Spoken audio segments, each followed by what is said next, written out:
Kama mlivyokubaliana. Kama mlivyokubaliana. Naam. Mara ya mwisho Msafiri Habibu. Msafiri Habibu.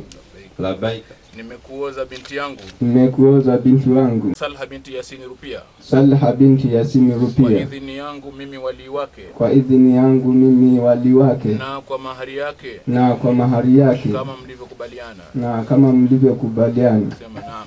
Naam. Mimi Msafiri Habibu Mvogogo. Mimi Msafiri Habibu Mvogogo. Nimekubali kumuoa binti yako. Nimekubali kumuoa binti yako. Salha binti Yasini Rupia. Salha binti Yasini Rupia. Kwa idhini yako. Kwa idhini yako. Wewe wali wake. Wewe wali wake. Na kwa mahari yake. Na kwa mahari yake. Kama tulivyokubaliana. Kama tulivyokubaliana. Tena mimi Msafiri Habibu Mvogogo. Mimi Msafiri Habibu Mvogogo. Nimekubali kumuoa binti yako. Nimekubali kumuoa binti yako. Salha binti Yasini Rupia. Salha binti Yasini Rupia. Kwa idhini yako. Kwa idhini yako. Wewe wali wake. Wewe wali wake. Na kwa mahari yake. Na kwa mahari yake. Kama tulivyokubaliana. Kama tulivyokubaliana. Mara ya mwisho. Mimi Msafiri Habibu Mvogogo. Mimi Msafiri Habibu Mvogogo. Nimekubali kumuoa binti yako. Nimekubali kumuoa binti yako. Salha binti Yasini Rupia. Salha binti Yasini Rupia. Kwa idhini yako. Kwa idhini yako. Wewe wali wake. Wewe wali wake. Na kwa mahari yake. Na kwa mahari yake. Kama tulivyokubaliana. Kama tulivyokubaliana. Barakallahu bainakum wa jamakum fil khair. Allahu akbar, Allahu akbar, Allahu akbar. Allahu akbar, Allahu akbar. La ilaha illallah, Allahu akbar. La ilaha illallah. Allahu akbar walillahil hamd. Allahu akbar walillahi. الله أكبر كبيرا والحمد لله كثيرا وسبحان الله بكرة وأصيلا. لا إله إلا الله ولا نعبد إلا إياه مخلصين له الدين ولو كره الكافرون. لا إله إلا الله وحده صدق وعده ونصر عبده وأعز جنده وهزم الأحزاب وحده. لا إله إلا الله. الله أكبر، الله أكبر ولله الحمد. اللهم صل على سيدنا محمد وعلى آل سيدنا محمد وعلى أصحاب سيدنا محمد وعلى أنصار سيدنا محمد وعلى أزواج سيدنا محمد وعلى ذرية سيدنا محمد وسلم تسليما كثيرا. لا إله إلا الله. الله أكبر ولله الحمد. اللهم صل على سيدنا محمد تسليما كثيرا. لا Allahu akbar walillahil hamd. Inshallah ndoa imekushafungwa kama alivyotuamrisha Mwenyezi Mungu Subhanahu wa Ta'ala. Haya baba, hizi za serikali hazina nafasi yao.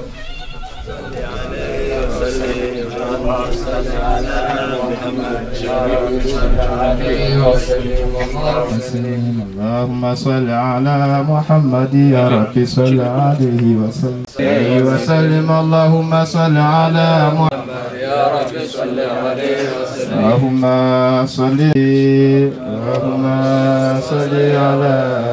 صل على محمد وآله. صفونا أدنان أسجده. اللهم صل على محمد. منا يكتلى فمن به. اللهم صل على محمد وآله على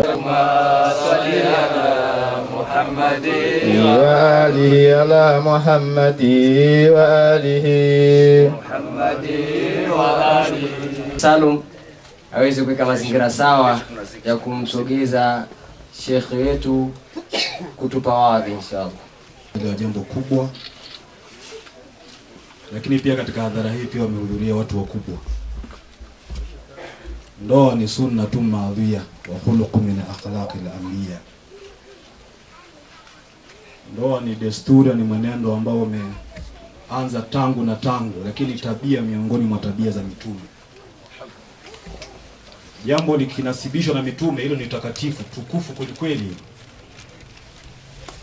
Lakini kama alivyosema mwendesha ratiba, tuna haki ya kusema. Ila yuko shekhe wetu hapa, na ni mwalimu wetu, na yeye mwenyewe ndo ametusomesha haya. Sisi ni wasemaji, japokuwa yeye kutusikia, lakini wasemaji. Ila sio kiwepo wewe, sisi tuseme nini? Sisi haja kusema wewe upo. Nitakuwa tuna adabu kulikweli sisi. Kwa sababu wewe upo shehe mkubwa, na sisi tunasema si nini bwana. Ukiona mtu anapenda kusema mbele ya shekhe wake, inawezekana elimu ya adabu hana. Maana unasema hebu nipende niwekeni kwenye ratiba mwanzo kabla hajasema shekhe. Unajua yeye anataka aseme na baadaye akitoka sawa, vipi mlionaje yale mawe kwa Arusha? Yaani ni shida ati watu wanataka. Shekhe mgiza karibu sana. Assalamu alaikum wa rahmatullahi wa barakatuh. Alhamdulillahi al-qa'il wa ankihu al-ayama minkum wasalihin min ibadikum wa imaikum in yakunu fuqara'a yughnihim Allahu min fadlihi. Wassalatu wassalam ala an-nabiy al-qa'il man tazawwaja فقد حفظ شطر دينه فليتق الله في الشطر الآخر وعلى آله وصحابته ومن والاه أما بعد.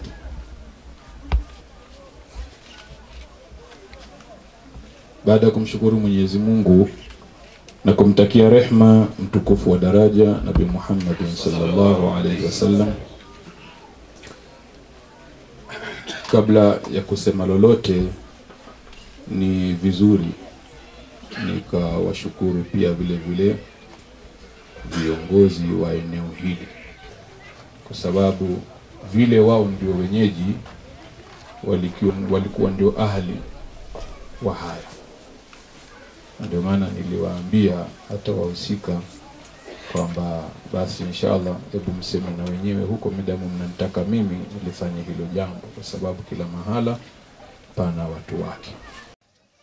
Baadaye nikaambiwa kwamba hakuna shida, basi nikasema haya, sasa nitakuja kulifanya hilo jambo. Ijapokuwa kwa mujibu wa taratibu za nchi, kwa sababu mimi ni wakala wa serikali, ni kiongozi wa dini, lakini pia ni wakala wa serikali kwa ajili ya kutoa hati za serikali. Na kulifanya hilo wamenipa leseni yao inayonipa uhuru wa kufungisha ndoa mahala popote Tanzania bara, mahala popote Tanzania bara, alimuradi tu nisivuke nje ya Tanzania bara.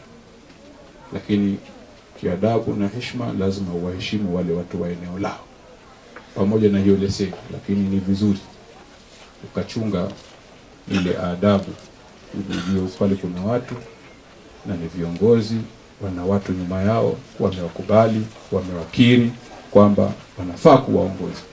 Sasa wewe usipowaheshimu wale, una tatizo vile vile. Hilo ni tatizo. Waislamu sisi punde tumeshuhudia, sisi kina baba nanyi kina mama huko mliko, tumeshuhudia ibada min aqdami al-ibadat, miongoni mwa ibada kongwe, ibada tanzu, ibada zilizotangulia, wa ajaliha, na zilizotukufu mno. Ijapokuwa bil asafi shadid si wengi katika hasa Waislamu tunaojua kwamba ndoa ni ibada. Tunadhani ndoa ni system ya maisha tu, na dalili za kwamba hatujui ni yale yanayotokea ndani ya ndoa. Watu wanaoana Kiislamu kama hivi, mashehe wapo, aya, hadithi, Qur'ani zimesomwa, lakini kule nyumbani hawataishi maisha ya Kiislamu. wana system yao ya maisha watakayoishi nayo kule, ya ubabe, utemi, ngumi, makonde, vitu ambavyo vile vyote vilivyokatazwa na dini ndio maisha yao. Lakini wakati mwingine hata hizi sherehe zetu hizi nazo zinatabisha. Hivi Qur'ani imesomwa hapa, ziko harusi nyingine jioni kumeandaliwa ukumbi, kuna please na laga huko, taska nini, ghasia huko, zitanywewa huko. Asubuhi walikuwa wanamfurahisha Mungu, jioni wanakwenda kumuudhi Mungu. Asubuhi walimpa Mungu sehemu yake, jioni wanamuita na shetani naye na wichi kwa sehemu yako. Una mtihani. Kama sio hizo, kuna nini ile wanasema ile weshi sio inaitwa siku hizi, kuna champagne. Kuna champagne inaolewesha, na Waislamu wamejitafutia yao inaitwa champagne vile vile, eti haileweshi.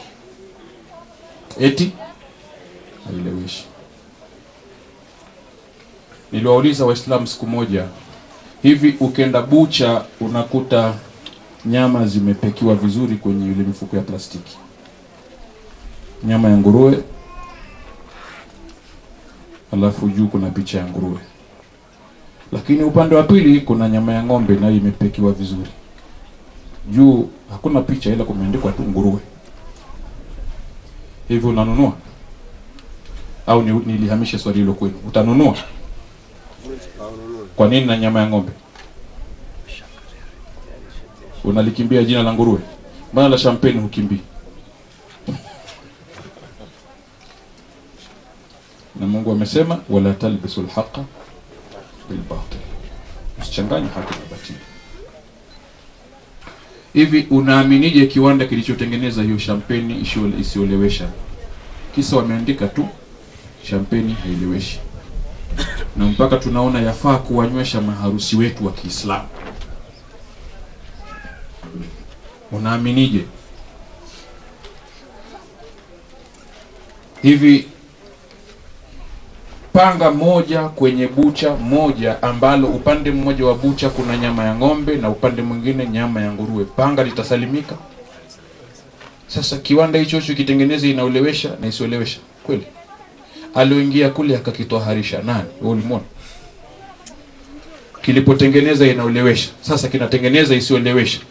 Alokitoharisha kuondoa unajisi wa ile inaolewesha nani?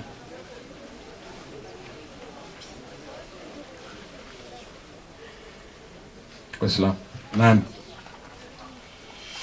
Hamuoni tunajengewa uraibu wa ulevi kijanja janja hivi. Ukitoka kunywa ile, ukifika nyumbani unasikia usingizi, unasema unajua nimechoshwa, ile shughuli ya harusi ilikuwa ndefu sana. Kumbe mwenzetu vile vichenga tu ndio vinavikulewesha.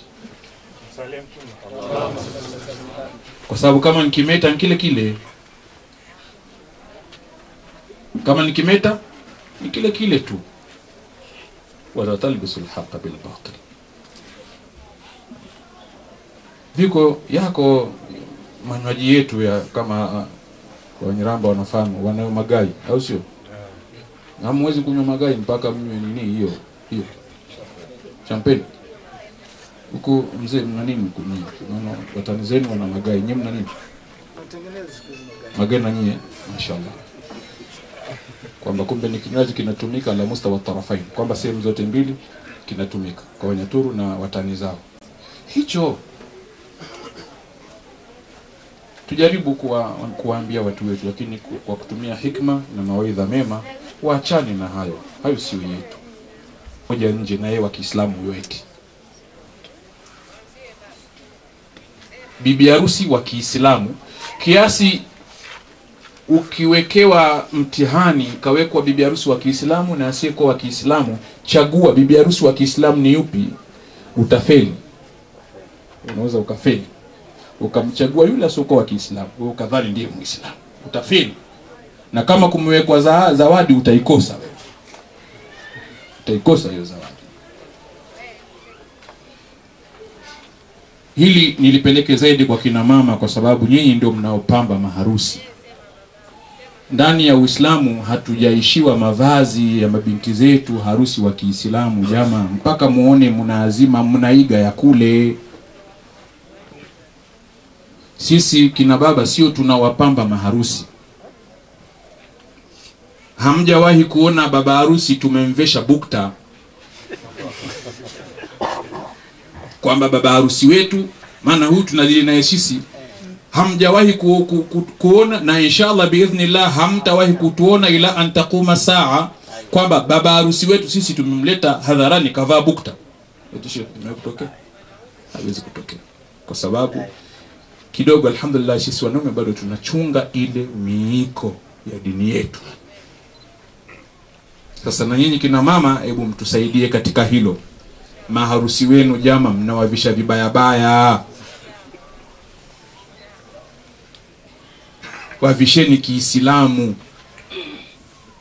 kama walivyo Waislamu, wafanane kwamba hawa ni Waislamu. Huyu bibi harusi wa Kiislamu, huyu si huyu si.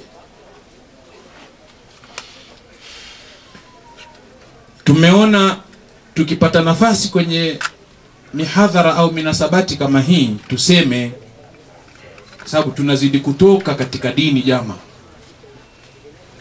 Hayo maveli ya mkono mmoja sio yetu, yana wenyewe wenye mkono mmoja. Bibi harusi wa Kiislamu avishwe kama bibi harusi wa Kiislamu, kanzu yenye kumwenea uzuri isiyombana maungo yake. Kama kaiazima kumbe ni ya kwake, kashonewa mwenyewe siku ya harusi yake. Shungi aveshwe shungi mzuri, sio shungi kwa sisi watu wa magharibi kule Kigoma kama ule wavu wa kuvulia dagaa. Ule wavu wa kuvulia dagaa jinsi ulivyo. Kavaa lakini hauna ulichositiri. Ndio vipi? Hizo nywele mnazoona zikaonekane na watu wa ukumbini, hizo ndio pambo la binti huyo kwa mume wake. Ni pambo ambalo kwa mujibu wa sheria ya dini halitakiwi lionwe na mtu mwingine zaidi ya mume wake. Kwa maana nyingine mnawasababishia wanamume dhambi ya kutazama ambavyo hawakutakiwa kutazama kwa mujibu wa sheria. Husda ni kweli lipo. Mwamchukua mtoto wenu, binti yenu, au wazazi wa kiume mwamchukua kijana wenu baada ya kushakuoa na mkewe, mnawapeleka hadharani. Pale kuna kuja wenye macho mazuri, wenye macho ya wanga wako umomo, wenye macho ya nini wanawatazama. Mara binti yakitoka pale kisha tazamwa na jicho la hasidi, matumbo yamempinduka, hamtaki mume tena. Au kijana akifika nyumbani anasema kwanza na hivi sio tena kwa kwaje mimi nikakuoa, unajua hivi. Kumbe yule mwenye jicho baya ashamtazama huyu kamvu, jicho la husda lile. Wakati mwingine twaweza tukalaumu, kumbe sisi ndio tufao kulaumiwa. La takun awwala man yalumu, usiwe wewe wa kwanza anayelaumu. Ndoa ni ibada. Ndoa ni ibada miongoni mwa ibada zinazokamilisha lengo, ila isipokuwa nimewaumba liyabudun, ili waniabudu. Hakusema ili wasali. Angesema ili wasali basi mpaka sasa kusingelikuwa naikwenda Maka. Basi ndio lengo lilokamilika la sisi kuumbwa na Mwenyezi Mungu Subhanahu wa Ta'ala. Lakini ilipokuwa bahati mbaya kwamba wewe unaweza ukayavuruga vuruga, lakini ibada tu, sala tu, huo ni mtazamo wenye mapungufu. Na hili ni moja jambo ambalo limechukua nusu ya dini bana. Man tazawaja faqad hafidha shatra dini. Tazama, ndoa peke yake imechukua 50% ya dini. Sasa asilimia nyingine ndio usali, ufunge, uende Maka, utoe sadaka, zaka, uamrishe mema, ukataze mabaya, uache uongo, uache umalaya, uache sunini. kuonyesha ahamia ya jambo hili, kwamba hili jambo lina umuhimu sana katika dini. Hili alifanya kijana wetu Msafiri na binti yetu Salha. Na kimaumbile mwanadamu huheshimu na kuenzi kile anachojua thamani yake. Kwa mfano, mwanadamu hasamehe kuona kuna chochote kinachokaribia jicho. Hasamehe kwa sababu anajua umuhimu wa jicho na hasara ya kukosa jicho anajua. Mwanadamu akiwa na dhahabu yake huilinda sana kwa sababu anajua thamani ya dhahabu. Lakini ndoa zetu vile hatujui thamani yake, hatuzilindi. Na wala inapoendea kuharibika mtu hajutii, haisi huzuni yoyote. Tena anakuwa kama ndiye malakul mauti wa ile ndoa. Nenda mwana kwenda wewe. Nini wanawake wamejaa tele huko. Mwingine naye huko mwanamke naye. Hata hakuna kosa la maana, nipe talaka yangu bwana kwanza. Lakini ndoa zenyewe za sasa zimekuwa kama za kuigiza kwenye runinga. Inafungwa mwanzo wa mchezo, ule mchezo ukifika mwisho na ndoa imekufa. Haipo. Si mke na mume tena. Limewekewa misingi na Allah Subhanahu wa Ta'ala. Tulipoiacha ile misingi tukichumba, sikiliza. Mtume sallallahu anasema idha atakum man tarawna dinahu wa khuluquhu. Katika riwaya khuluquhu wa dinahu fazawiju. Atapokuja kwenu yule ambaye mmeridhika kwake mambo mawili, dini yake na tabia yake. Dini yake na tabia yake. Tuwe makini hapa, dini yake. Kwa nini patumike neno dini pasitajwe Uislamu? Kwa sababu si kila Muislamu ni mwanadini, lakini mwanadini ni Muislamu, kwa sababu inna dina inda Allahi al-Islam. Kwani Muislamu ni nani na mwanadini ni nani? Muislamu ni yule ambaye ima amezaliwa ndani ya Uislamu kati ya baba na mama Waislamu, huyu Muislamu. Au amezaliwa kati ya baba na mama wasiokuwa Waislamu na yeye hakuwa Muislamu, Allah akamtakia hidayah, akaupenda Uislamu, akaingia katika Uislamu, huyu Muislamu. Huyu Muislamu. Mwanadini naye ni nani? Ni yule baada ya kusha kuupata huo Uislamu kwa kuzaliwa kati ya baba na mama Muislamu, au alipoingia ndani ya Uislamu kwa kusilimu, kwa kuwa hakuzaliwa kati ya baba na mama Muislamu. Sasa ule Uislamu unatafsirika katika maisha yake ya kila siku. Kila anachokifanya kinaashiria huyu Muislamu. Kila analolisema linaashiria huyu Muislamu. Tabia zake, maisha yake ni ya Kiislamu. Huyu sasa mwanadini, anasali sala 5, anafunga. Lakini Mtume akasema Uislamu dini tu haitoshi, wa khuluquhu, na tabia. Maana anaweza kuwa Muislamu lakini ana tabia mbaya huyo. Ana mdomo mchafu kama choo cha manispaa. Akianza kutukana habakishi, atakuja kukutukana wewe, binti yako, mpaka na baba zako wewe mkwe wake ambao hakuwaona duniani pia atawatukana. Alivyo na mdomo mchafu. Sasa hii tabia mbaya hii. Kwamba kwa sifa ya dini tumempata, kwa sifa ya dini anayo. Lakini je, tabia? Tabia zake mbaya. Lakini tabia, ule ukoo bwana tunaofahamu. Wahanga wale. Babu na babu na babu na babu wamerithi kabira an kabir. Sasa tuje tukapata wajukuu na wenyewe wakawa wanaruka usiku. Kwa dini tumempata, akhlaqi hana. Usipeleke mtoto wetu hapa. Lakini kabla sijakwenda huko, turudi hapo kwa dini na tabia. Kwa nini dini na tabia tu? Isitaje tabia nyingine, mambo mengine zaidi ya dini na tabia, kwa sababu dini na tabia ni mambo mawili ambayo hayamuepuki mwanadamu. Hakuna siku mwanadamu atakuwa hana dini, hakuna siku mwanadamu atakuwa hana tabia. Kwa sababu dini ni mfumo wa maisha. Sasa kama ni ule mfumo alioelekeza Mwenyezi Mungu, basi hiyo inaitwa dini ya Kiislamu. Na kama ni kinyume chake, basi hiyo si dini ya Kiislamu, lakini ni dini. Iwe ni upagani, si ndio kama mwenyewe ndio dini hiyo. Na tabia, hakuna siku mtu atakuwa hana tabia, ila tu itatafsirika je, tabia nzuri, tabia mbaya. wa min kulli shay'in khalaqna zawjayn. Lakini sifa nyingine zote mbali ya dini na tabia, hizi zinahama, hazidumu kwa mtu.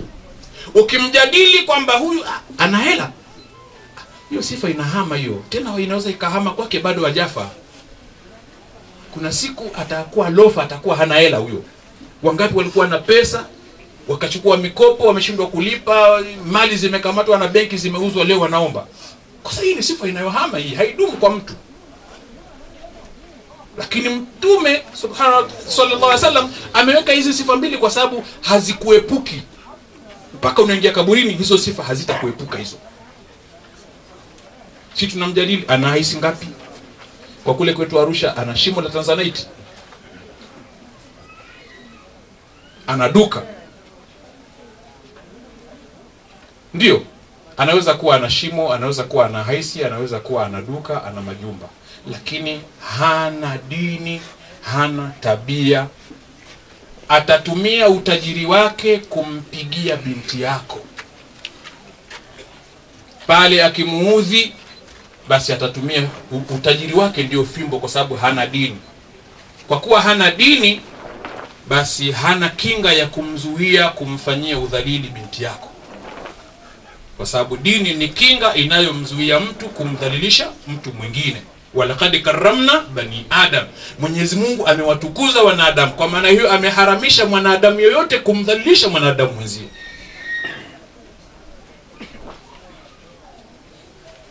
Tuko pamoja? Kwa hivyo dini ni kinga. Kwa kuwa hana dini na hana tabia mzuri, ila wewe umemuoza, ana mali tu, ana nyumba nzuri tu, siku binti yako akimuudhi atambia umekuwa jeuri siku hizi. Wewe ukumbuki siku ulipotoka babako ulikuwa umekonda. Sasa umefika hapa kwangu unakula chapati, unakula nyama, kwani ulikuwa uzioni, nyumba nzuri ya gorofa na hivi.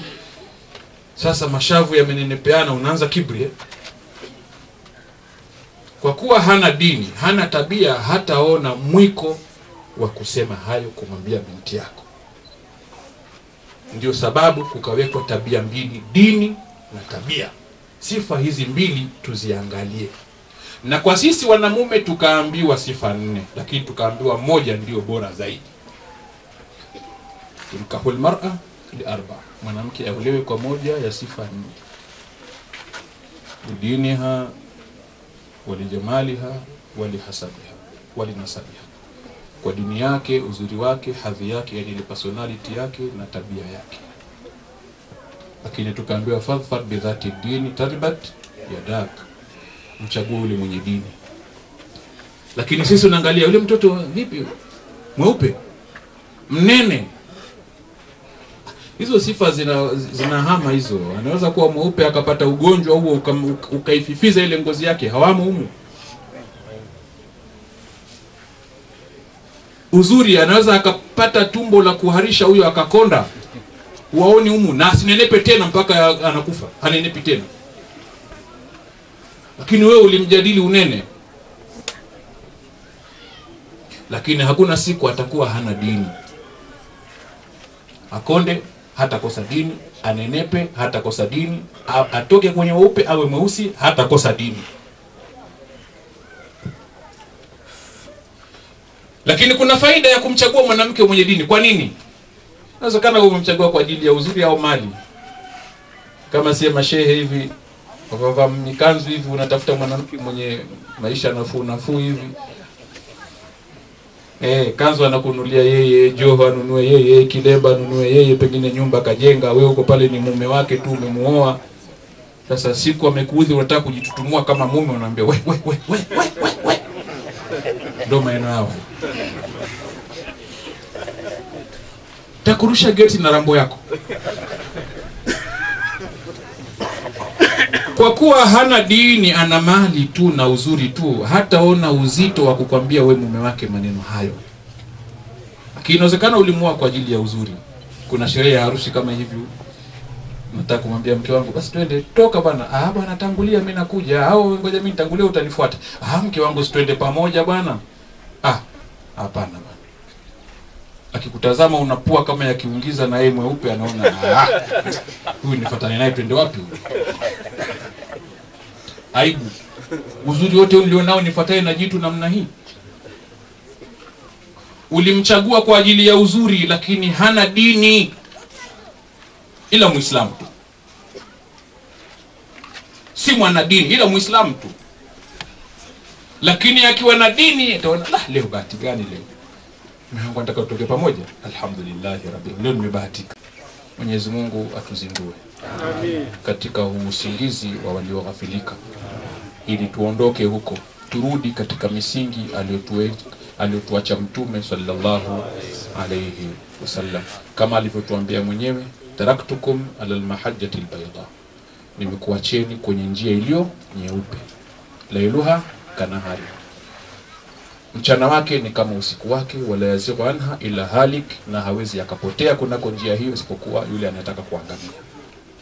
Mtume katuacha kwenye njia nyeupe, tukae hapo, tusitoke hapo. Ndugu zangu Waislamu, ndoa ni kitu adhimu, ni kitu tumu katupa Mwenyezi Mungu. Ilinde ndoa yako. Uwe baba, ilinde ndoa yako. Uwe mama, ilinde ndoa yako. Ona uchungu pale ndoa yako inapoingia ukorofi. Tumia juhudi zako, maarifa yako, uelewa wako, elimu yako, mali zako kuitetea ndoa yako pale ambapo unaona inaingia mtihani. Unaweza ukasema ngwani mwache mwanamke, kumbe hujajigundua wewe ndio tatizo kwenye hiyo ndoa. Hata ukimoa mke mwingine, ile tabia uliyomfanyia mke wa kwanza utairudia, kwa sababu hukutibu ugonjwa ule tangu mke wa kwanza. Lakini mwanamke hivyo hivyo anaweza akamdai mume wake amwache, kumbe hajajigundua yeye ndio tatizo katika hiyo ndoa. Hata akiolewa ndoa ya pili, ugonjwa ule atamfanyia mume wa pili, kwa sababu tangu mume wake wa kwanza hakutibu ule ugonjwa. Yeye aliona kudai talaka ndio katibu, na mume naye aliona kutoa talaka ndio katibu. Kumbe hapana, ugonjwa kauacha. Huenda ana tabia ya kutokurudi nyumbani mapema, ndio maana mke wake kakasirika. Ila yeye hajaona kwamba hilo ni tatizo. Akiulizwa, bwana nilikuwa msikitini. Nikimalizia, tufahamu wanamume kwamba wake zetu, watoto za watu tunaowaoa, wanapotoka majumbani kwao kwa baba na mama zao, msafiri unielewe katika hili. Nazungumza hasa sasa, naondoka kwanza kule kwenye ushe.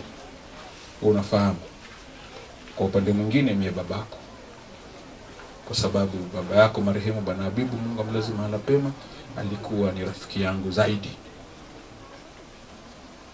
Unafahamu.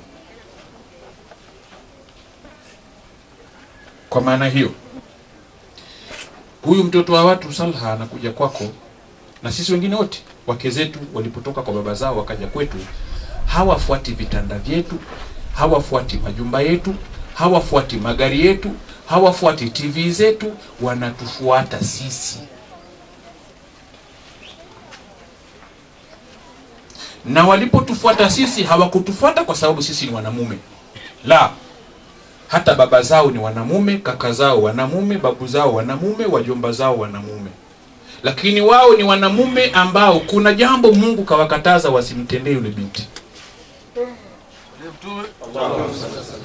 Wala sisi tunapowaoa, na wala wewe ulipomuoa Salha hukumuoa kwa sababu ni mwanamke. Mama yako mwanamke, dada zako wanawake, shangazi zako wanawake, bibi zako ni wanawake.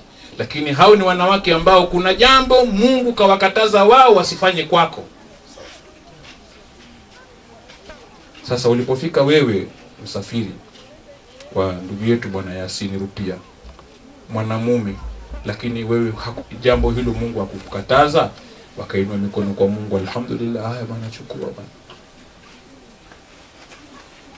chukua. Sasa tulifahamu hilo, japokuwa wengi hatulijui hilo. Ndio pale wakituuliza, mume wangu mbona umechelewa kurudi, mbona umelala nje, kwani humu ndani unakosa nini? Story imekujazia chakula, una raha humu ndani, TV, sijui nini. Kwani hivyo kwao hakuna? Kwa babake TV ilikuwa kwa babake nyumba ilikuwa kwa, hata kama haina thamani kama ya kwako, lakini iliitwa nyumba. Hata kama ya tembe, lakini ni nyumba. Humo kwenye tembe ndipo ulipoona kuna kimwana anayekufaa kuoa. Kilitwa nyumba. Na anakuuliza kwa sababu anayo akili timamu na anajua ambacho unachomnyima. Kwa sababu ile haki yake ulipokwenda kulala nje uliondoka nayo ile haki yake. Lao ingelikuwa ni kama gearbox, unafungua unamwachia nyumbani unakwenda na balaa zako, wala asingekuuliza. Asingekuuliza. Akuulize wa nini umemwachia haki yake. Lakini anakuuliza kwa sababu hukumtenda haki ulipoondoka na haki yake. Hukumtendea haki. Hiyo haki ndiyo anayoiuliza, na hiyo haki ndiyo aliyoifuata kwako nyumbani kwako. Na haki hiyo ndiyo ndoa yenyewe. Masheikh hapa wanatuambia, wanasema ndoa nikah ni aqd, ni mkataba. Mkataba yatadhammanu alhilla, unaobeba dhamana ya kutoa uhalali, ala alistimtaa, juu ya kustarehe kimwili, baina almutazawijain, baina ya wanandoa wawili. Kwamba ndoa hii iliyofungwa hapa ni mkataba unaobeba dhamana ya kutoa uhalali wa kustarehe kimwili kati ya mwanamume na mwanamke. Kinyume chake, kama hakuna ndoa, hakuna uhalali.